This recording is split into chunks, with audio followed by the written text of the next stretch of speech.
अस्सलाम वालेकुम नाज़रीन किराम, तुर्कफिल्म चैनल की जानिब से आप सबको खुशामदीद। उस्मान बे का अनोखा खेल पड़ गया मंगोल शहजादी पर भारी। बुलुगान की मौत के बाद भी उस्मान बे की जद्दोजहद जारी। नाज़रीन किराम, कुरलिश उस्मान की कहानी जो पिछली 2 किस्तों से स्लो चल रही थी, अगली किस्त में एक्शन की फिर नई लहर दौड़ाई जाएगी। एक तरफ उलुगान का सर कलम होगा तो दूसरी तरफ सोफिया का प्लान बर्बाद होगा। एक तरफ ओरहान फातिमा की ढाल बनेगा तो दूसरी तरफ अलाउद्दीन हलीमा की तलाश में काफिरों को जहन्नुम वासिल करता नजर आएगा। बाला खातून सोफिया नामी बला से तो उस्मान बे मंगोल शहजादी से कैसे निपटेंगे। नई कहानी, नई दुश्मनी और बहुत सारा एक्शन। क्या होगा जो इस आने वाली किस्त में देखने को नहीं मिलेगा।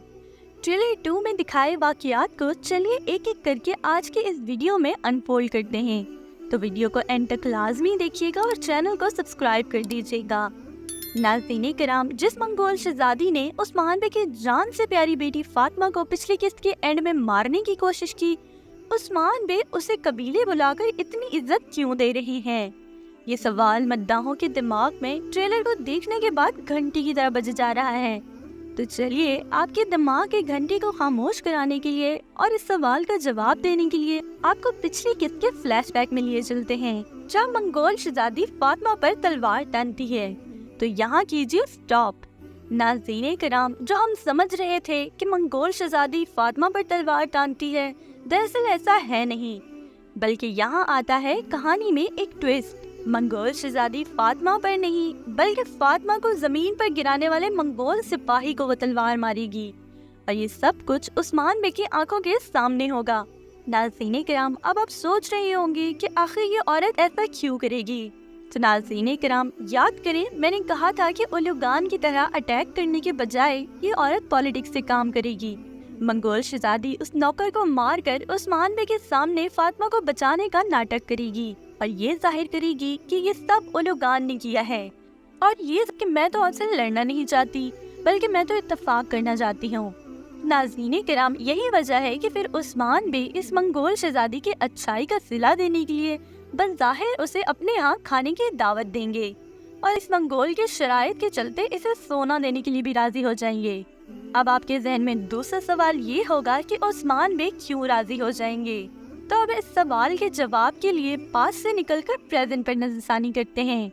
मंगोल शहजादी समझ रही होगी कि मैंने उस्मान को बेवकूफ बना लिया और उसे शीशे में उतार लिया, मगर इस बाजी की ये गलतफहमी तब दूर होगी जब उस्मान बे इसके लिए वो सोने के संदूक लाएंगे, और एहसन बेगे के सामने जब वो संदूक खोले जाएंगे तो उस्मान बे कहेंगे सरप्राइज।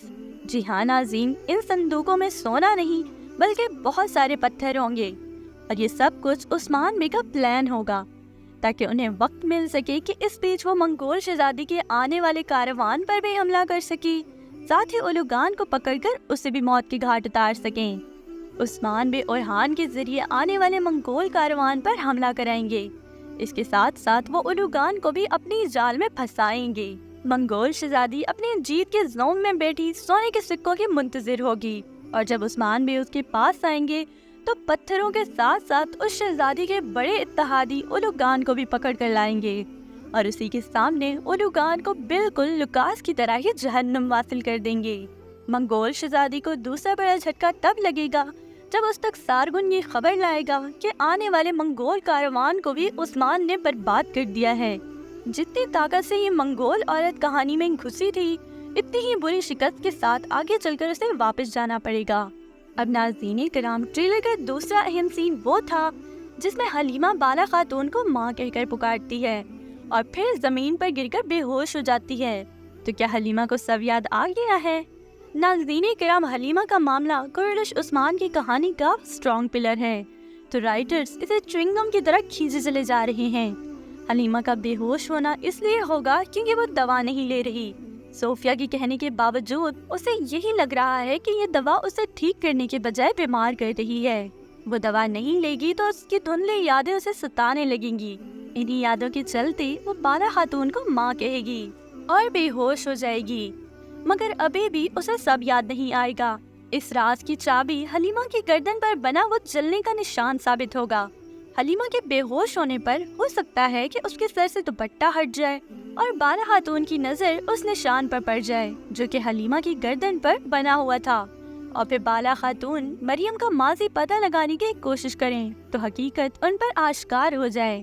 تو ناظرین کرام، 2 ہفتوں کے لمبے انتظار کے بعد ایک اور دلچسپ، سسپینسفل اور ایکشن سے بھرپور قسط ہم سب کی منتظر ہے۔ اب باتیں تو بہت ہے، مگر کیا کریں کہ ویڈیو کا ٹائم اپنے اختتام کو پہنچتا ہے۔